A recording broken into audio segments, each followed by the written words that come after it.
آغا سیستانی اور امام خامنہ جی، آغا خوئی اور امام خمینی،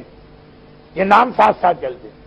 آغا شیرازی جنہوں نے ٹوبیکو کا فتویٰ دیا اور آغا افشارقی، یہ دونوں ساتھ ساتھ۔ شام کا وقت ہے،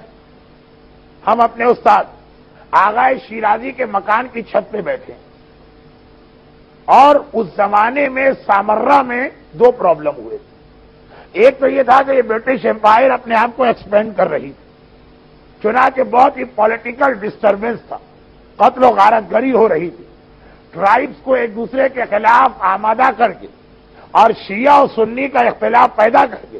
عراق کو آپس میں لڑایا جا رہا تھا۔ ٹھیک 100 سال پہلے کی کہانی جو آج ریپیٹ ہو رہی ہے۔ اور دوسری جانب سامرہ شہر میں ایک عجیب و غریب بیماری آ گئی، روزانہ ہر محلے سے دو چار میتیں اٹھ رہی ہیں۔ اب ہم لوگ بہت پریشان، اپنے استاد سے اشتہاد کی کلاس کا درس لے رہے ہیں،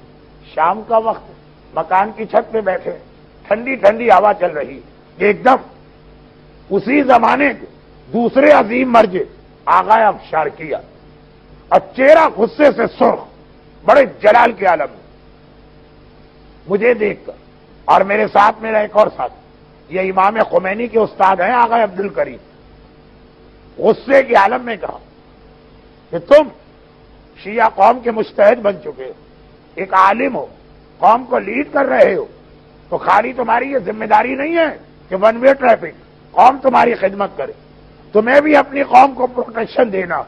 ہم گھبرا گئے کہ بات کیا ہے جو اتنے غیظ و غضب کے عالم میں اتنا بڑا مرجع آ رہا، جیسے آغا خوئی، جیسے امام خمینی اس حالت میں آ جائے۔ ہم نے گھبرا کے کہا کہ یا شیخ ہماری غلطی کیا ہے، آپ کہنا کیا چاہ رہے ہیں؟ کہا کہ اس وقت عراق کے شیعوں پر اتنا بڑا کرائسس آیا کہ ایک طرف دشمنوں سے ان کی جان محفوظ نہیں، دوسری جانب یہ بیماری ہر محلے اور ہر اسٹریٹ سے دو چار لاشیں اٹھ رہے ہیں۔ آخر تم شیعوں کو پروٹیکشن کیوں نہیں دیتے ہو؟ ہم نے گھبرا کے کہا یہ ہمارے اختیار میں کچھ تھوڑی، بیماری کا علاج ڈاکٹرز کو کرنا ہے، نہیں کر پا رہے، پولیٹیکل پرابلم اتنا سخت ہے کہ ہمارے طاقت سے باہر ہے، ہر آدمی کو اللہ نے جتنی کیپیسٹی دی ہے اتنا ہی تو کام کرے گا۔ کہا مگر تم عالم تو ہو نا، اپنی قوم کو جا کر یہ دعا کیوں نہیں بتاتے ہو کہ جو اس دعا پہ عمل کرے گا نہ اس کی جان کو خطرہ ہوگا، نہ اس کے مال کو خطرہ ہوگا، نہ اس کی صحت کو خطرہ ہوگا۔ اب ہم چونکے، ہم نے کہا ایسی کون سی دعا؟ یہ اپنے زمانے کے امام خمینی اور اپنے زمانے کے آغا خوئی بتا رہے ہیں،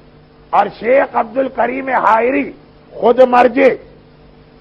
بے شمار مراجع کے استاد، حوزہ علمیہ قم کے فاؤنڈر، وہ کہہ رہے ہیں کہ میں گواہی دیتا ہوں کہ جب سامرہ کے مومنین نے اس پہ عمل کیا تو ہر اسٹریٹ سے لاشیں اٹھتے رہے مگر شیعہ کا نہیں،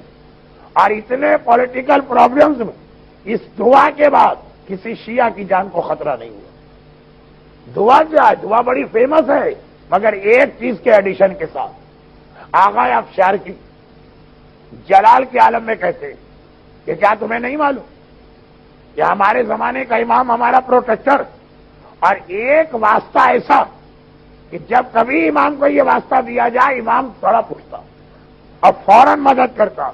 اور وہ ہے امام کو اگر ان کی ماں نرجس خاتون کا واسطہ دو اور نرجس خاتون کے بہاف پر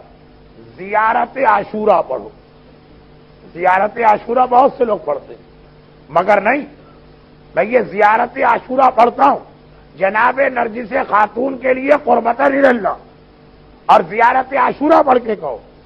کہ مولا امام زمانہ میں نے آپ کی والدہ کو یہ گفٹ کیا، اب آپ اس کے بدلے میں میری یہ حاجت پوری کریں۔ دیکھو کہ کیسے یہ پاسبل ہے کہ امام تمہاری جانب توجہ نہ دیں اور تمہیں پرابلم سے نہ بچائیں۔ گھبرا کے آغا عبدالکریم حائری نے، ان کو معلوم ہے نا کہ زیارت عاشورہ بڑی دن تھی، کوئی بہت بڑا پرابلم ہو تو آدمی پڑھ بھی لے گا، لیکن اگر میڈیم ٹائپ کا پرابلم، کہا گیا ہے ہمارے استاد زیارت عاشورہ ہی ضروری ہے، کہا نہیں، اگر یہ مشکل ہو رہی ہے تو ایٹ لیسٹ زیارت وارثہ پڑھو۔ زیارت وارثہ پڑھتا ہوں نرجس خاتون کے لیے قربت اللہ۔ اور آخر میں کہو مولا امام زمانہ میں نے آپ کی والدہ کو یہ گفٹ دیا، اس کے بدلے میں آپ میری یہ ہیلپ کی۔ آغا عبد الکریم حائری استاد حضرت امام خمینی وہ کہتے ہیں کہ جب ہم نے سامرہ کے مومنین کو یہ مسئلہ بتایا تو ایسا لگا کہ موت کا فرشتہ آ رہا، ادھر روح نکالی ادھر روح نکالی ادھر روح نکالی، آگے کوئی باؤنڈری وال ہے تو آگے والا گھر چھوڑا، گھوم کے اس کے آگے والے گھر میں گئے۔ ایک شیعہ کو اس کے بعد سامرہ میں نہ برٹش امپائر سے نقصان پہنچا اور نہ اس بیماری اور وبا سے نقصان پہنچا۔